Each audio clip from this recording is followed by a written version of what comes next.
Welcome to this channel दोस्तों। इस video में हम कंटिन्यू करने वाले हैं same topic model auxiliary verbs. Model auxiliary verbs के आगे मैंने 3 वीडियोस बना दिए हैं, तो पहले आपने वो वीडियोस नहीं देखे हैं तो आप देख लो। मॉडल ऑक्सिलरी वर्ब्स को हेल्पिंग वर्ब्स भी बोलते हैं, ओके।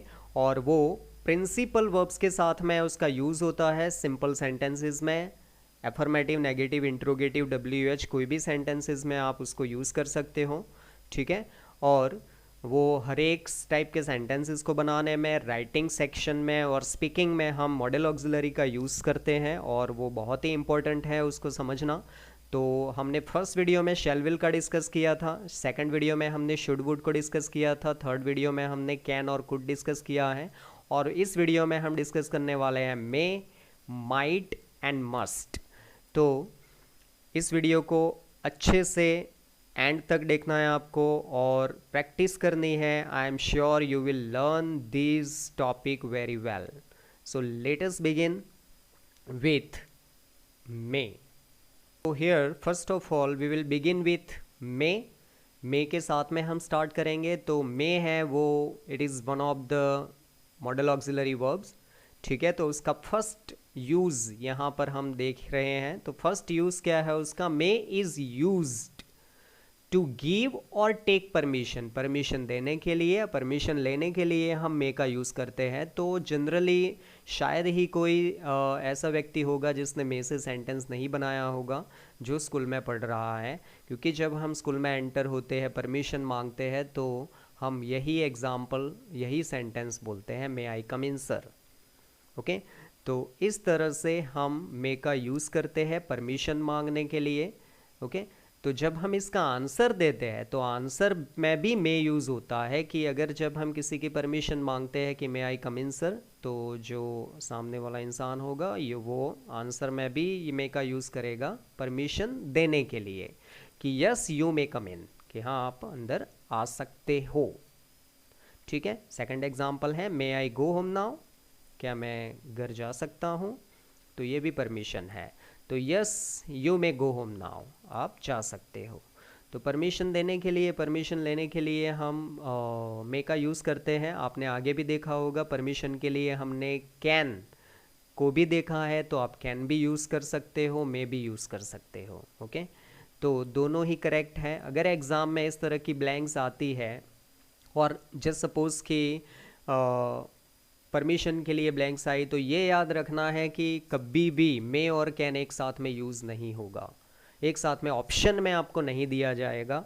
तो अगर पॉसिबिलिटी हो तो मे ज़्यादा यूज़ करना है कैन की जगह पे, ठीक है। सेकंड है इसका use, may is use to express wish, prayer और ब्लेसिंग। किसी को विश करना है, किसी के लिए हमें प्रे करनी है, या किसी को आशीर्वाद देना है, ब्लेसिंग का मतलब होता है आशीर्वाद, तब हम मे का यूज़ करते हैं। इसको हमने डिस्कस किया है नरेशन में, डायरेक्ट इनडायरेक्ट में। अगर आपने डायरेक्ट इनडायरेक्ट के वीडियोस नहीं देखे हैं तो आप देख सकते हो, बहुत ही अच्छे से एक्सप्लेन करके टॉपिक को समझाया हुआ है। तो उसमें हमने इस टाइप के एग्जाम्पल को नरेशन में कैसे चेंज करते हैं वो मैंने बताया था। तो यहाँ पर एग्जाम्पल्स है, देखो, मे यू लिव लॉन्ग, इस तरह का आशीर्वाद, ये एक ब्लेसिंग है ना।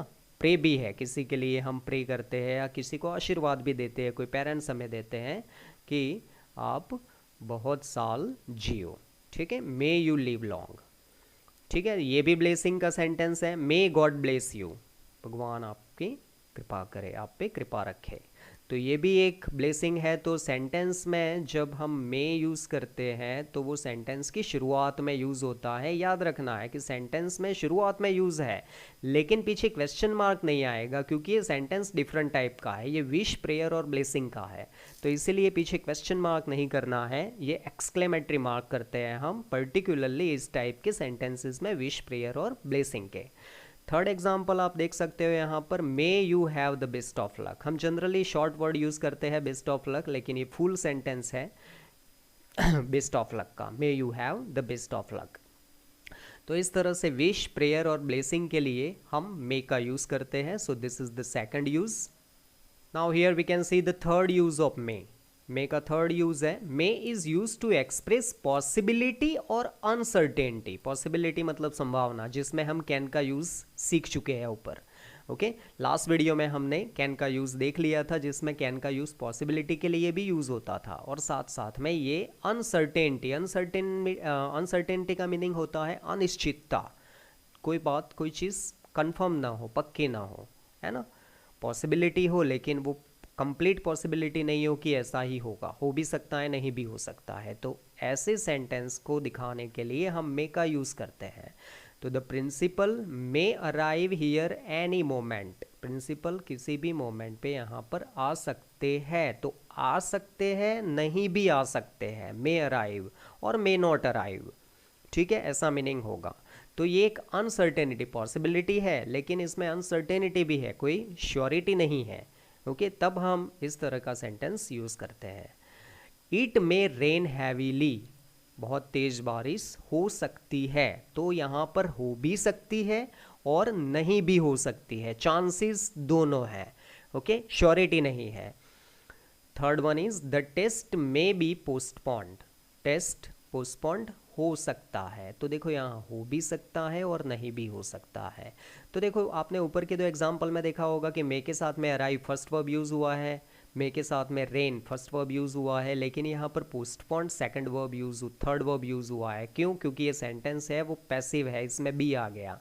तो याद रखना है कि जब हम इस टाइप के सेंटेंसेस मॉडल के साथ में जब हम सेंटेंस को चेंज करेंगे पैसिव में, तो वो किस तरह से चेंज होगा? फ्यूचर इनडेफिनिट की तरह। फ्यूचर इनडेफिनिट में उसका स्ट्रक्चर पैसिव का क्या है?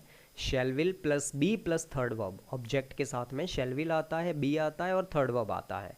मॉडल के साथ में भी इसी तरह का स्ट्रक्चर यूज़ होता है कि यहाँ पर एग्जाम्पल है मे दिया हुआ है, फिर देखो बी आया है और सबसे लास्ट में थर्ड वर्ब आया है। ओके, तो इस तरह से हम सेंटेंस को चेंज करते हैं और इस तरह से बनाते हैं पॉसिबिलिटी और अनसर्टेनिटी के लिए। जब हम पॉसिबिलिटी अनसर्टेनिटी डिस्कस करते हैं तब हम मे का यूज़ करते हैं, जिसमें श्योरिटी नहीं होती किसी बात को लेकर। नेक्स्ट यूज़ है may is use to express purpose. Purpose मतलब उद्देश्य, हेतु, किस चीज़ के कारण कुछ काम हम करते हैं तो उसको दिखाने के लिए हम मे का यूज़ करते हैं। This is important use, exam में भी इस तरह की ब्लैंक्स आ सकती है। तो यहाँ पर एग्जाम्पल है first, we eat so that we may live. हम खाते हैं जिससे कि हम जिंदा रह सके, है ना। हम खाते हैं जिससे कि हम जिंदा रह सके। तो देखो यहाँ पर मेन खाने की बात हो रही है और पर्पस क्या है? जिंदा रहने का। ठीक है, खाने से हमारा ये उद्देश्य परिपूर्ण होता है कि वी मे लिव, हम जिंदा रह सके।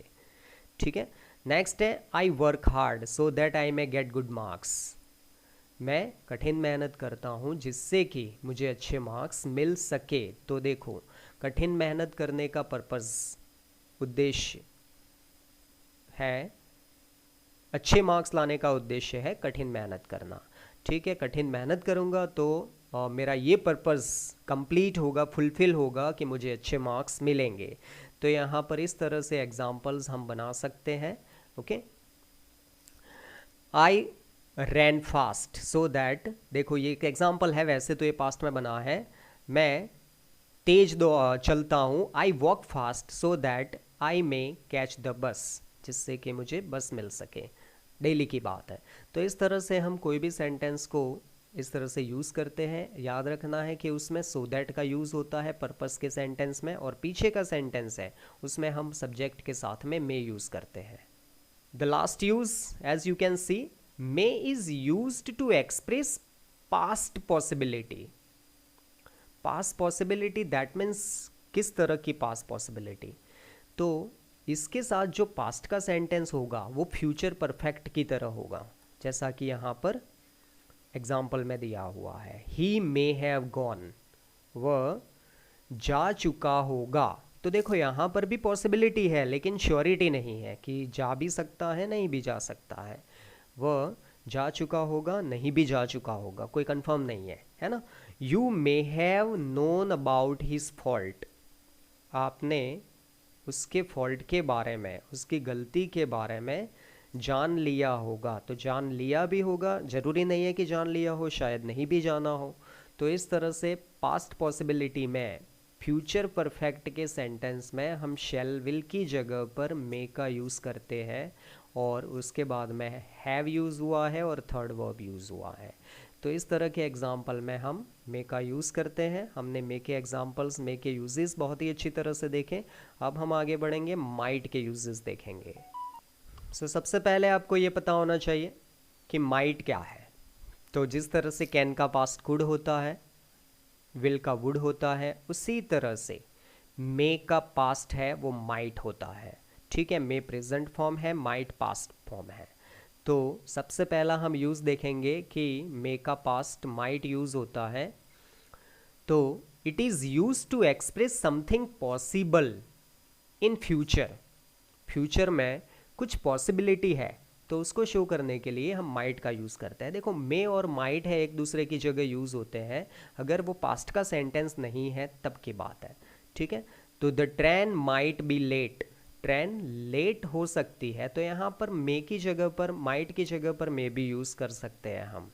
ठीक है, माइट भी यूज़ कर सकते हैं, this is also correct, the train might be late. ऐसा नहीं है कि सेंटेंस पास्ट में आएगा। He might have done the mistake, उसने ये गलती की होगी, है ना, की होगी मतलब नहीं भी की होगी और की भी होगी। तो इस तरह से हम माइट का यूज़ कर सकते हैं, और यहाँ पर मे का यूज़ भी हो सकता है। सेकंड यूज़ है, might is use to express remote possibility in the future, मतलब कि फ्यूचर के टाइम में कोई पॉसिबिलिटीज़, चांसेस है लेकिन नहीं भी है, तो बहुत ही ज़्यादा कम चांसेस है, तो उसमें हम माइट का यूज़ करते हैं। He might come if he gets time, अगर उसको टाइम मिलेगा तो वह आ सकता है। तो आ भी सकता है, नहीं भी आ सकता है, कंफर्म नहीं है। तो रिमोट पॉसिबिलिटी का मतलब है बहुत चांसेस कम है। ठीक है, the prices might fall down a little, मतलब रेट, जो चीज़ों की रेट है वो थोड़ी सी घट सकती है। तो घट सकती है मतलब ये चांसेस बहुत ही ज़्यादा कम है घटने के, रेट कम होने के, तब हम माइट यूज़ करते हैं। ठीक है, नेक्स्ट यूजेस देखते हैं हम। थर्ड यूज़ है इसका, might is use to give suggestion, किसी को सजेशन देने के लिए हम माइट का यूज़ करते हैं। देखो, ये एक नया यूज़ है कि you might consult a physician, आपको डॉक्टर को, फिजिशियन मीन्स डॉक्टर, आपको डॉक्टर को, आप डॉक्टर को दिखा सकते हो। ठीक है, you might go to a lawyer, आप लॉयर के पास जा सकते हो। तो देखा, चाहिए ऐसा मीनिंग नहीं है, सकते हैं ऐसा मीनिंग है, जैसे कैन का यूज़ करते हैं। लेकिन यहाँ पर ये चीज़ याद रखनी है कि यहाँ कैन का यूज़ भी इसकी जगह पे कर सकते हो। ये सेंटेंस पास्ट का नहीं है, ऐसा नहीं कि जा सकते थे, ऐसा नहीं होगा, ये प्रेजेंट में ही यूज़ होगा इस तरह से। ठीक है, नेक्स्ट यूज़ है, might is use to express doubtful possibility. तो आगे हमने देख लिया वैसे का वैसा यूज़ है कि इट माइट रेन, बारिश हो सकती है लेकिन डाउटफुल है, नहीं भी हो सकती है। ही माइट कम, वो आ सकता है, नहीं भी आ सकता है। ओके, तो ये यूज़ हमने देखे यहाँ पर। तो देखो, मे का यूज़ हमने देखा था पर्पस के लिए। अब उस सेंटेंस को अगर हम पास्ट में बनाएंगे तो फिर मे का माइट हो जाएगा। ठीक है, जैसे कि देखो, he worked hard so that he might get good marks, यही सेंटेंस हमने ऊपर मे में देखा था। तो यहाँ पर वर्क का वर्क था, पास्ट नहीं था, इसीलिए यहाँ पर मे आया था। लेकिन जब हम सेंटेंस को पास्ट में बनाएंगे तब मे का माइट हो जाएगा। ही वर्कड हार्ड, उसने कठिन मेहनत की जिससे कि उसको अच्छे मार्क्स मिल सके। ओके, इस तरह से मीनिंग होगा। ही डाइड, वो मर गया, so that his country might survive, मतलब वो शहीद हो गया जिससे कि उसकी कंट्री सर्वाइव कर सके। तो उसने अपनी जान का बलिदान दिया। तो इस तरह से, क्योंकि ये भी पास्ट है, डाइड, इसीलिए वहाँ पर माइट आया है, मे नहीं आया है। तो इस तरह से हमने माइट के यूजेस देखे, मे के यूजेस देखे, तो आपको अच्छे से समझ में आया होगा। अब हम मस्ट के यूजेस देखेंगे, किस तरह से मस्ट का यूज़ होता है सेंटेंसेस में। मस्ट, तो मस्ट है, मस्ट का कोई प्रेजेंट या पास्ट फॉर्म नहीं है। मस्ट सिंगल इस तरह से यूज़ होता है जिस तरह से मे का माइट होता है, कैन का कुड होता है, इसमें ऐसा कोई वर्ड नहीं है उसके साथ में जुड़ा हुआ। तो पहला यूज़ है must is use to express obligation. देखो ऑब्लिगेशन का यूज़ हमने शुड में देखा था, मतलब मॉरल ऑब्लिगेशन है ना, हमारी नैतिक फ़र्ज जो होती है, फ़र्ज जो होते हैं, ड्यूटी होती है वो। लेकिन इसमें वो ड्यूटी किस तरह से कही जाती है, तो दोनों में फ़र्क समझना है आपको। इसमें वो जो ड्यूटी है वो थोड़ी सी डिफरेंट तरीके से, इसमें थोड़ी सी जोर डालकर किसी बात को हम कहते हैं, तब हम मस्ट का यूज़ करते हैं। जैसे कि यू मस्ट ओबे योर पेरेंट्स, आपको अपने पेरेंट्स की बातें माननी चाहिए, आपको अपने पेरेंट्स की आज्ञा माननी चाहिए। तो इसमें थोड़ा सा और जोर डालकर बात चाहिए, मीनिंग ऐसा होता है। कभी कभी इसका मीनिंग होगा आपको अपनी बात अपने पेरेंट्स के आज्ञा का पालन करना होगा। तो होगा जब होगा इस तरह का वर्ड यूज़ करेंगे तो ऑब्लिगेशन में थोड़ा सा प्रेशर बनता है, ठीक है। तो इस तरह से यूज़ करते हैं हम। You must go to school in time, आपको स्कूल टाइम पे जाना होगा। तो यहाँ पर जब हम कोई ऐसा ऑब्लिगेशन है जो ज़रूरी है करना, तब हम मस्ट यूज़ करते हैं।